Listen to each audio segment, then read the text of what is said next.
This evening, we're unraveling the mysteries of a monument, the Great Sphinx of Giza. To millions around the world, it's the face of ancient Egypt, as memorable and magnificent as the pyramids behind it. But who built this incredible structure, and why? What is the significance of the mighty lion figure with the head of a pharaoh? And what secrets is it guarding? We'll work our way through both the facts and the stories surrounding this amazing monument. So just relax and let your mind drift as we explore the sleepy history of the Great Sphinx of Giza.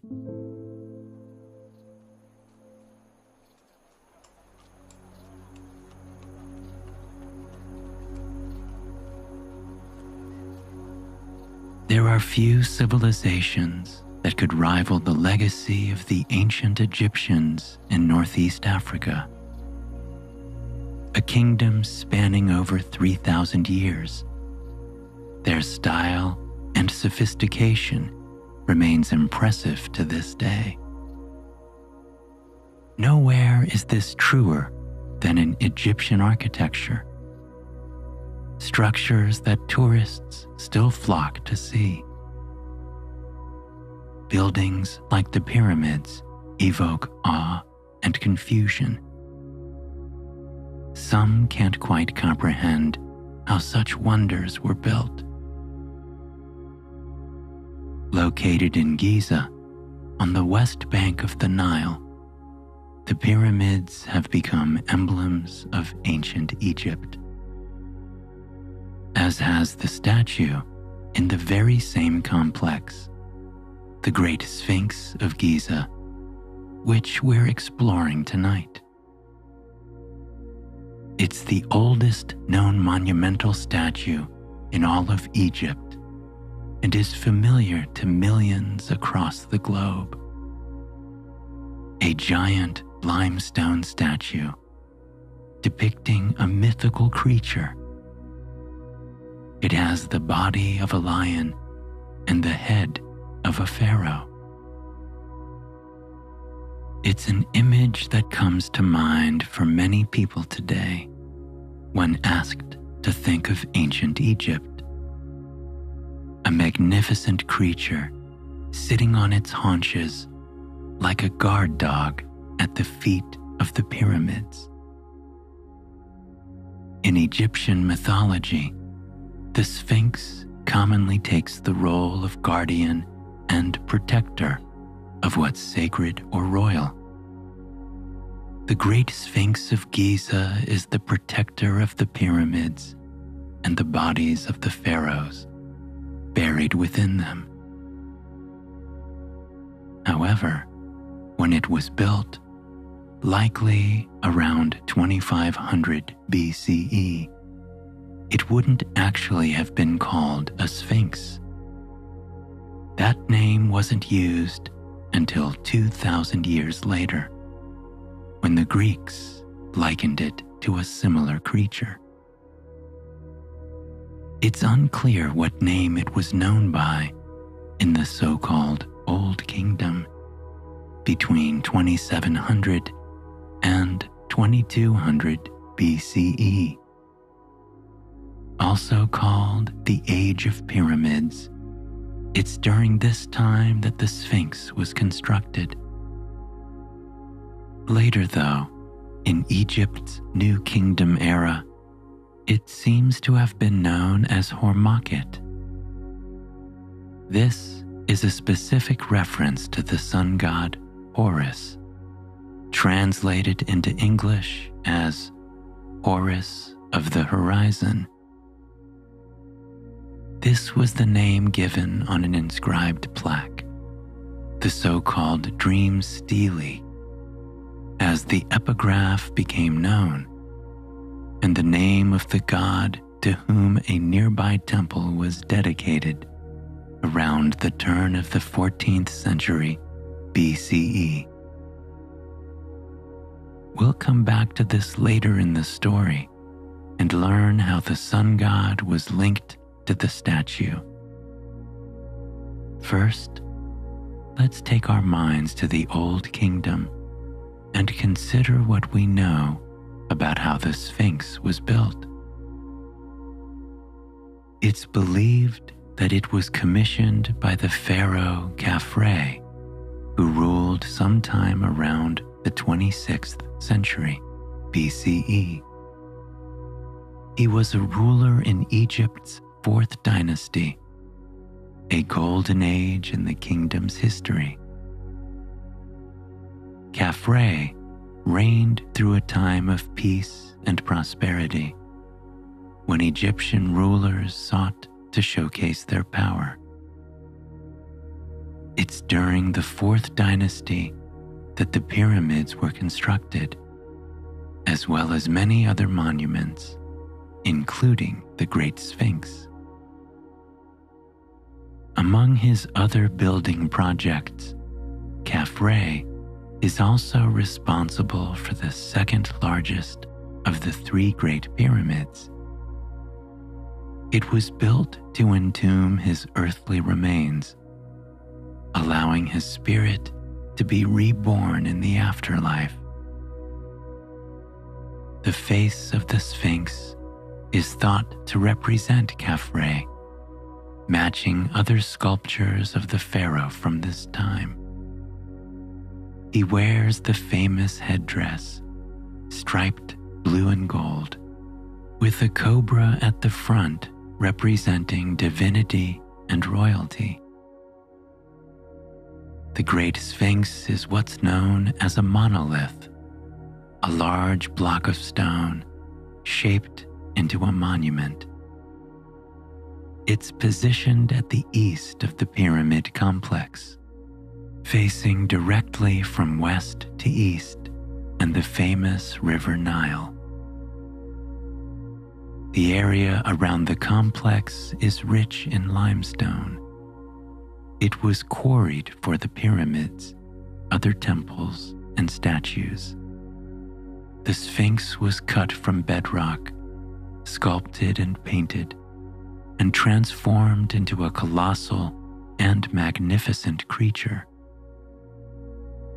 What's really fascinating is that recent findings suggest that the Sphinx isn't entirely human-made, that it's equally a product of its natural environment, formed in part by people and in part by nature.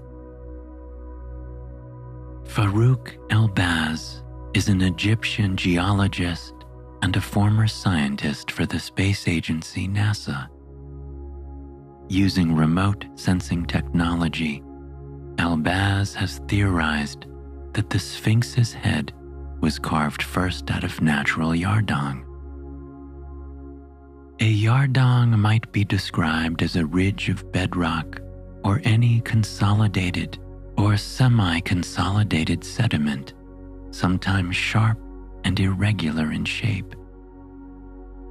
They're often positioned in desert locations, where they're exposed to the force of strong desert winds. Yardangs are the result of wind erosion, which shapes the rock over many years. The wind itself becomes the sculptor and often produces shapes which have the appearance of animals. This argument has been echoed by Dr. Leif Ristroff, who published his findings in 2023. He tested the yardang theory in a laboratory setting, leading a team from New York University.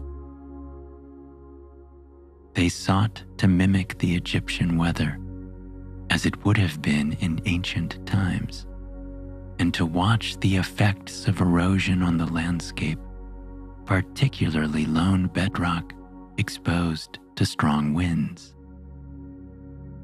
They used a mixture of clay and harder materials, chosen for their similarities to the Egyptian desert. This was to mimic the ridge of bedrock, while fast-flowing water would replicate strong winds. Water was spurted out past the miniature bedrock, imitating the impact that strong winds would likely have had. Technologies were utilized to study currents in the water and see how and where wind might have flowed around the bedrock. They watched as swirling currents formed what looked like a head from the harder material within the clay lump, and how it carved other features like a cat-like neck and paws extended at the front of a body. Each time the team repeated the experiment, it resulted in what looked like a mini yardang, and each yardang bore a resemblance to a cat-like animal seated on its haunches. Thus, it seems plausible that the Great Sphinx itself was formed from a yardang, sculpted by desert winds. Animals featured heavily in Egyptian mythology. So, the Egyptians likely recognized the creature within the stone. Of course, a great many things still needed to happen before the yardang was transformed into a sphinx. Time, effort, manpower and resources, and a huge amount of skill and expertise. Farouk el-Baz, whom we heard about earlier, put forward an argument about how the monument was built. He believes that first of all, a moat was dug around the frame of the sandy yardang. This would add to the creature's height and form a deep recess around the statue. Stone from this recess was quarried and utilized to make the walls of an enclosure and a temple before the statue. Although neither the walls nor the Sphinx temple were finished, what was completed has proved useful to experts. It gave insight into initial construction and the movement of stone around the complex. Egyptologist Mark Lenner noted that there were alternating layers of hard and soft stone. These are visible around the Sphinx's body, but also on the stone that was used to make the temple. According to Lenner, these bands in the stone actually date back over 50 million years. Back then, the plateau was actually a lagoon, one with an abundance of fish and sea life. Over thousands of years, the bodies of these creatures became fossilized sediment on the lagoon floor. These were revealed to be distinctive limestone when the Earth's climate grew warmer and the seas retreated. Lenner argues that every block of stone has a unique set of fossils and markings. This geological fingerprint means that blocks can be traced back to the location from which they were taken. With the use of technology, we can see the plateau and yardang as they would have looked 5,000 years ago. We can follow the journey of each block of stone as it was moved by ancient Egyptians. Many details of the monument's construction have been lost to time. So, this kind of insight is invaluable to experts. Certainly, it shows what a huge undertaking it would have been. We can't be certain how long it took to build, having no exact dates for the Sphinx's construction. Some experts estimate that a workforce of 100 could have completed the project in just 3 years. At first, to many, this might sound unrealistic, but it's less so when you consider other building projects from the area. The Great Pyramid, for instance, was a mammoth undertaking, and yet it was completed in possibly just a decade or two, based on plausible theories. The most accepted labor analysis shows that the workforce probably fluctuated between 15,000 and 40,000 people over a span of about 10 years, with a rate of 3 blocks per minute being put into place. The Egyptians, we should remember, were experts in engineering, about as skilled and efficient a workforce as could be. The workforce was likely a mix of professional builders, sculptors, and the like, and citizens doing their labor tax or annual service. A modern equivalent would be something like jury duty, whereby citizens of a country might be called to help the court.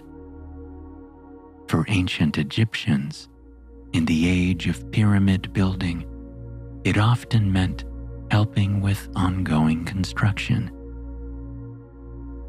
Workers were paid an above-average wage and housed in lodgings close by the worksite. Roles ranged from making tools and equipment to administration and doing paperwork relating to the project. The bulk of citizens who were assigned to the Sphinx would likely have worked as manual laborers. Thousands of tons of stone had to be cut and quarried before the exterior of the creature was shaped and sculpted. Again, we don't have many details about the Sphinx, but we can make assumptions from what we do know about the pyramids. We might suppose that workers used similar methods and equipment, and that they were similar in skill set and ability to do the job. Typically, stone would be cut from the quarry and then secured with rope to long cedar sleds. Blocks weighed an average of 2.5 tons, so a team would be required to pull the limestone across the sand. People would walk in front of the sled and wet the sand with buckets of water. This made for a smoother journey as the blocks were heaved towards their destination.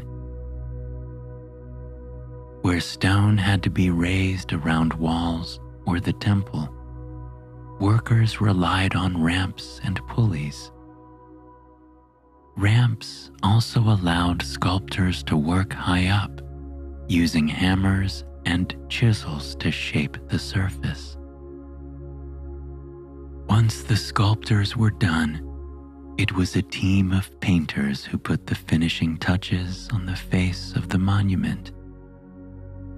Today, the color has faded from the stone, but we're given clues to how it looked through pigment residue. The Egyptians made paint from minerals and even gemstones, grinding them into powder and mixing it with a binder. Red and yellow ochre might have been blended with beeswax and painted across the Sphinx's face as the skin. The whites of the eyes might have been the result of white gypsum. The large black pupils may have come from the soot of many candles. And that signature eye makeup, the thick outline around the eyes, could have been lapis lazuli or deep blue azurite. The same blue paint would likely have been used to create the pharaoh's distinctive headdress, and the striped pattern on the beard alternating between blue and yellow gold ochre. We can't know for sure what the Sphinx's face would have looked like, but it's reasonable to assume that it was vivid, even dazzling. We can see from wall paintings that have retained their pigment that the Egyptians were fond of bold, bright colors.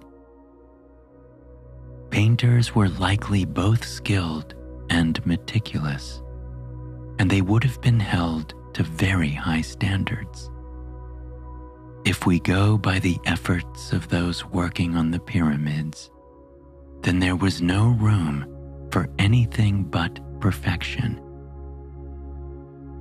Every block had to be cut and measured precisely, and positioned at exactly the right angle and location, and all using tools like plumb weights and wooden set squares, the best of what there was in the long distant past. We might say that it was the ancient Egyptians who paved the way for the Greeks to follow in certain respects. They developed new techniques for surveying and building, devised mathematical rules and formulae to ensure precision and stability. The accuracy of structures built throughout this age continues to amaze people today, especially when you consider the scale of this particular monument, which is estimated to weigh around 20,000 tons. It's 20 meters tall, as measured from its base to the top of the headdress on the head of the pharaoh. The length of its body, from paw to tail, is 73 meters. That's roughly the size of a modern jumbo jet, with a width of about 19 meters.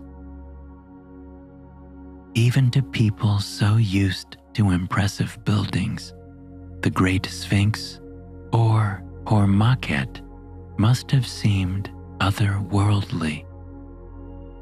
It was a sacred landmark to a deeply religious people and the embodiment of one of Egypt's most important deities.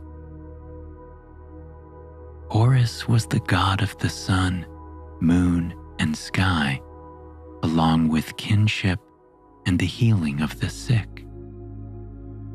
Depicted as a man with the head of a falcon, Horus was the protector of all Egypt. You might remember that Hormaket was used to refer to the monument in the New Kingdom era. This was a period of great prosperity for Egypt between the 16th and 11th centuries BCE. It was at least 1,000 years after the monument had been erected and the pyramid complex had been somewhat abandoned. Drifting sands had surrounded the Great Sphinx, burying the creature up to its shoulders. That would change in 1400 BCE, when Pharaoh Thutmose IV stumbled across it. The 8th ruler of the 18th dynasty, he was a young man eager to make his mark. As legend has it, Thutmose was out walking, enjoying the solitude of a stroll around the complex. When he became too warm in the midday sun, he sat down to rest in the Great Sphinx's shadow. The pharaoh settled down in the lovely, cool shade, reclining in comfort at the base of the creature. Soon, he fell into a deep sleep. And it's then that the sun god came to him in a dream. Horus told the pharaoh that he should clear away the sands, restoring the Great Sphinx to its former glory. His reward, the god promised, would be a secure seat on the throne as ruler of a unified Upper and Lower Egypt.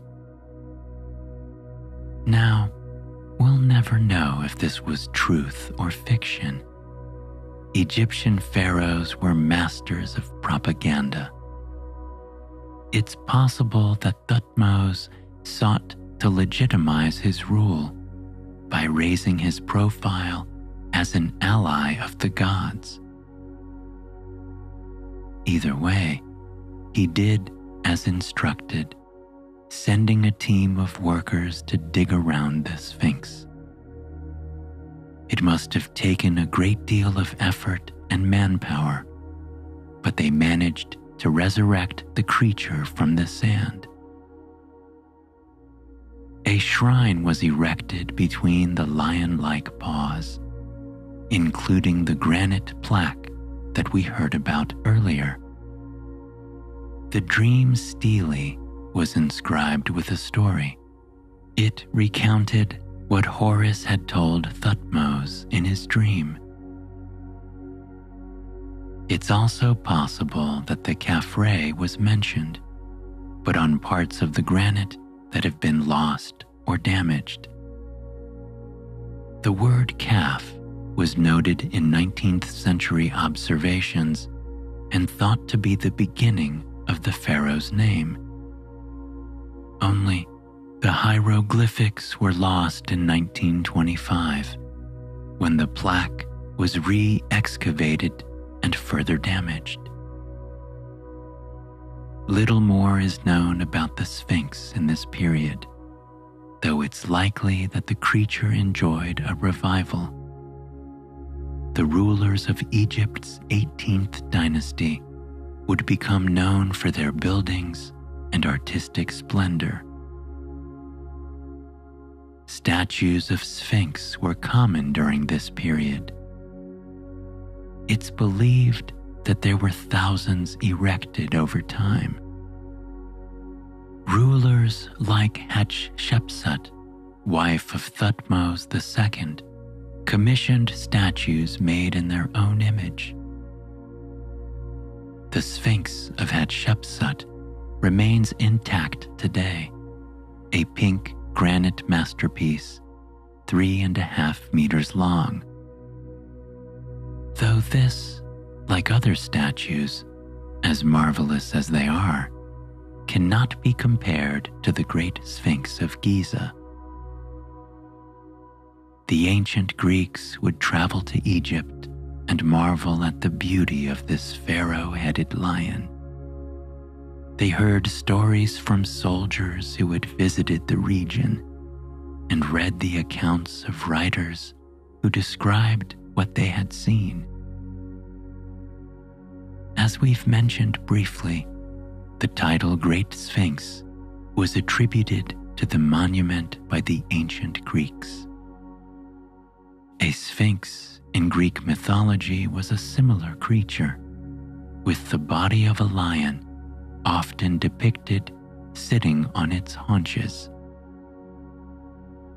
Though typically it had the face of a woman and the wings of an eagle on its back.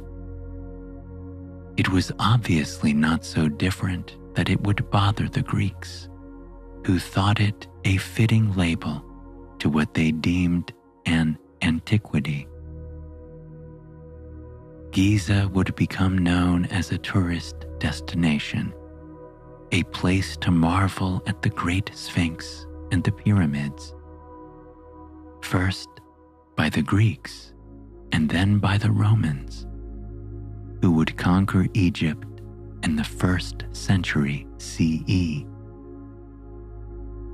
After the defeat of Cleopatra, Egypt became a personal possession of Octavian, who then made it a province of the Roman Empire in 27 BCE, when he had himself declared Augustus. Thankfully, for us all, these rulers weren't bent on destruction. They sought to preserve, even enhance, long-standing architecture. The Sphinx was in need of care and attention, being part buried once again by the 1st century CE. But the Romans cleared the sand and uncovered the great statue in honor of their emperor, who at the time was Nero. Being adept builders themselves, the Romans also went further and worked to restore walls around the monument. The enclosure dated back to Egypt's old kingdom, but like the temple, it had never been finished. It's thanks to the discovery of another granite stele that we actually have a date for the enclosure's restoration. It was 166 CE, in the 2nd century, when Rome was jointly ruled by Marcus Aurelius and Lucius Verus.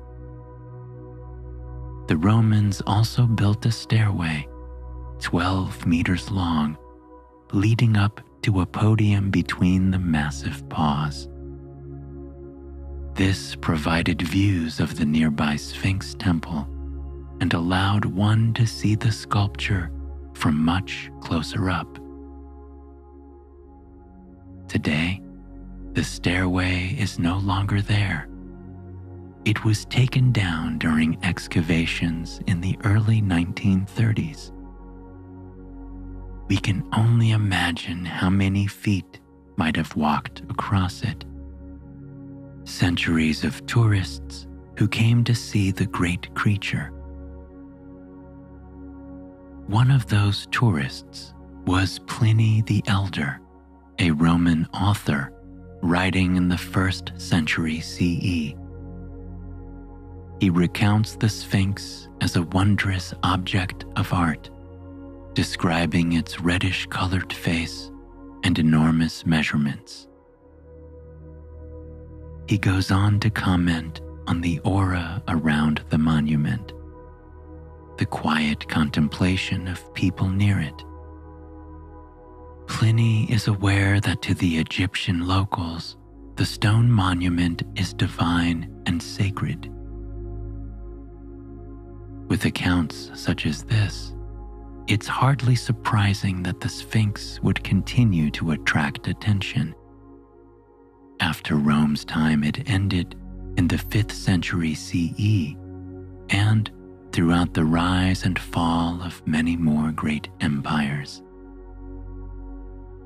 It maintained its mystique during the Middle Ages, despite once more being partially hidden beneath the sand.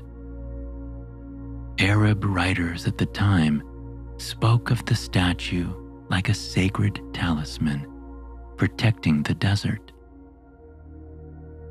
Medieval historian Al-Makrizi noted that the Egyptians linked the Sphinx to the Nile. They believed that it controlled the flooding of the river, the most important event in the Egyptian calendar. This yearly inundation determined how fertile the land was and could mean the difference between abundance and famine. Therefore, we can assume, as was common practice, Egyptians might have prayed and made offerings to the statue. Another account from Muhammad al-Idrisi seems to confirm this very thing. He wrote that citizens gifted incense to the monument in the hopes that they might gain promotions within the government. Certainly, it seems clear that for a great many people, the monument held spiritual or religious connotations. The names of deities might have changed with the passing of different eras, but the Sphinx remained constant as a source of peace and contemplation. At the same time, it saw a steady stream of tourists, with numbers increasing alongside advancements in sea travel. Fascination grew between the 16th and 19th centuries as wealthy Europeans flocked to Egypt.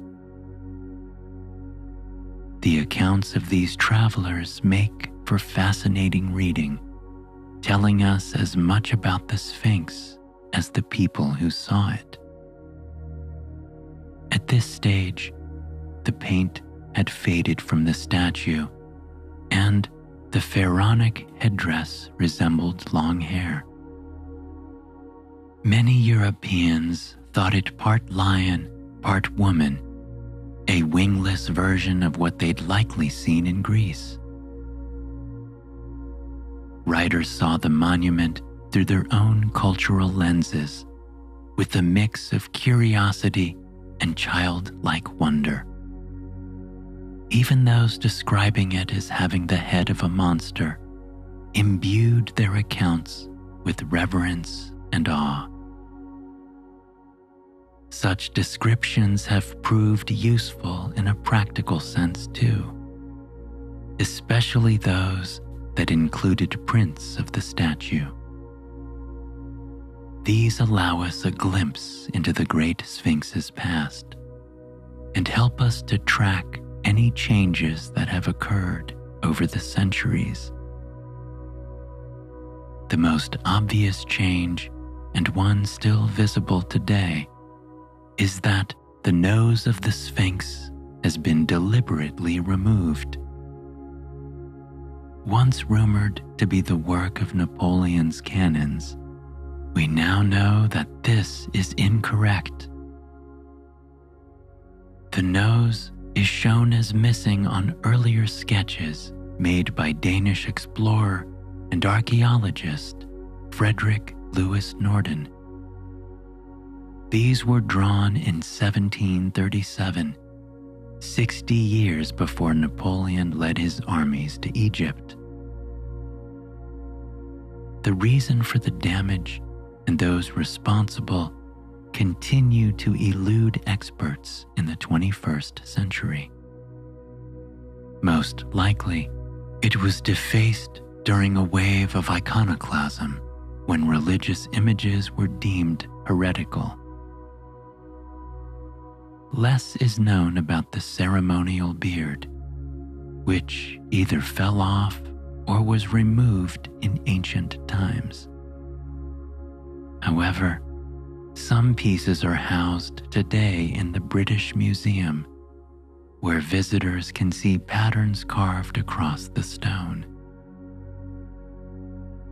By the 19th century, like many times before, the monument needed to be dug out from the sand. American writer John Lawson Stoddard described it as being wrapped in a winding sheet of gold.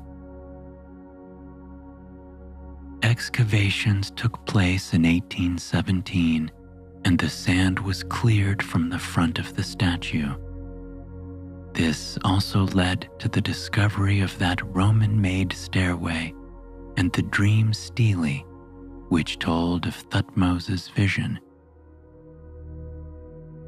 In part, it's a result of excavations over time that holes and tunnels have appeared on the statue. Some, too, were likely made by tomb raiders of the past, hoping to burrow their way into treasure-filled secret chambers. To date, no such chambers have ever been found, even after the monument was fully excavated. More recent efforts have focused on restoration in an attempt to slow down natural erosion.